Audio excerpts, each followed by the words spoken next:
সকলকে নমস্কার জানিয়ে আজকের রেসিপিটি আমি শুরু করছি। আজকে আমি আপনাদের পিৎজা বানিয়ে দেখাবো, সম্পূর্ণ হোমমেড।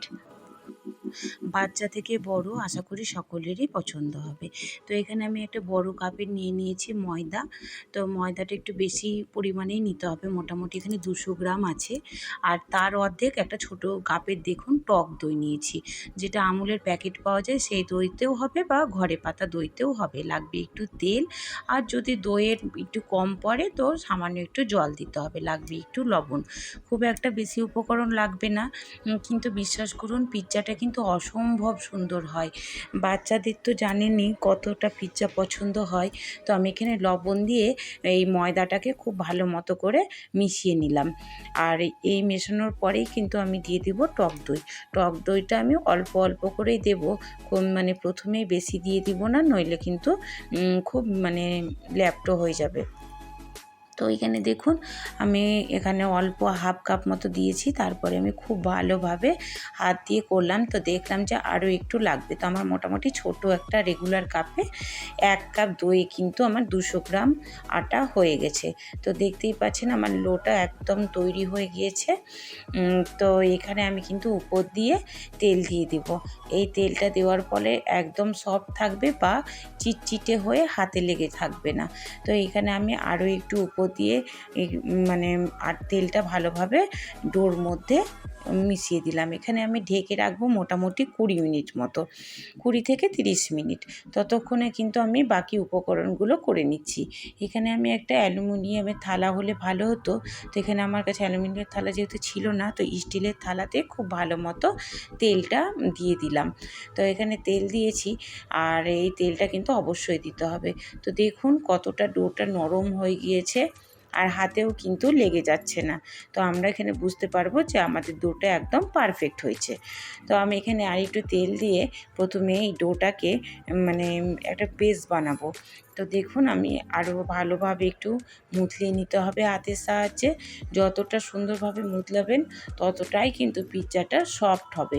যখন পিৎজাটা তৈরি হয়ে যাবে না, তখন কড়া ভাব থাকবে না, খুব ভালো হয় খেতে। তো এখানে আমি বেলুনির সাহায্যে একটা আকার দিচ্ছি, দেখুন গোল শেপের।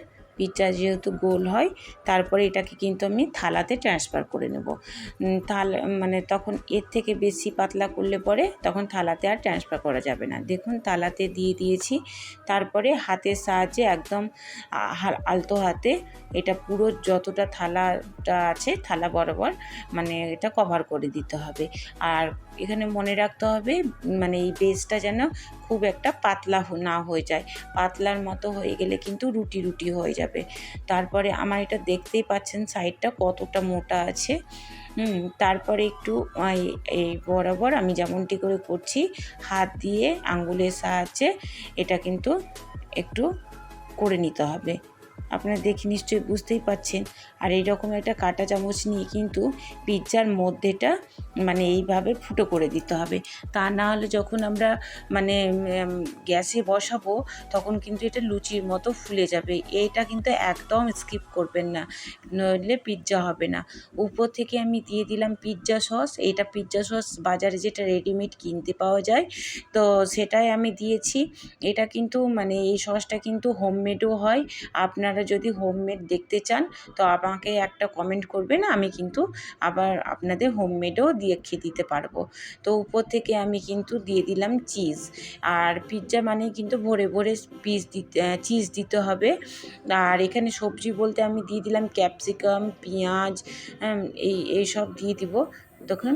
আর টমেটো কুচি, যতটা উপর দিয়ে এই সবজিগুলো দেওয়া যাবে না, যখন তৈরি হয়ে যাবে খাওয়ার সময় কী অপূর্ব লাগবে। আর বাচ্চারা এমনিতেই তো সবজি খেতে চায় না, তো যখন মানুষ এরকম সুযোগ পায় দেওয়ার, তা আমি তো বিশেষ করে ছাড়ি না। আর উপর থেকে দিয়ে দিলাম কর্ন। এই কর্নগুলো কিন্তু আমি এমনি কোনো সেদ্ধ করিনি, বেবি কর্ন ছিল বলে আমি সেদ্ধ করিনি, একদম ডাইরেক্ট দিয়ে দিয়েছি। আর ঘরে কিন্তু চিকেন ছিল, তো চিকেনটাকে টুকরো করে আমি তেলে হালকা করে ভেজে নিয়েছি। দেখুন কোনো রকম মশলা দিইনি, শুধু লবণ দিয়েই ভেজে নিয়েছি। ঘরে আপনাদের মাশরুম থাকলে মাশরুম পিৎজাও বানাতে পারেন, বা চিকেন না থাকলে শুধু ভেজিটেবল পিৎজাও বানাতে পারবেন। উপর থেকে দিয়ে দিলাম আমি পিৎজা মশলা। পিৎজা মশলা যদি না থাকে তো আপনাদের বলে রাখি, ঘরে যদি গোলমরিচ গুঁড়ো থাকে তো অবশ্যই উপর দিয়ে গোলমরিচ গুঁড়োটা দিয়ে দিবেন। আর আমি এখানে কিন্তু চিলি ফ্লেক্সটা একদমই ব্যবহার করিনি, যেহেতু আমার ঘরে বাচ্চা খাবে। তো আপনারা যদি চান তো চিলি ফ্লেক্সটা অল্প একটু দিয়ে দিতে পারবেন।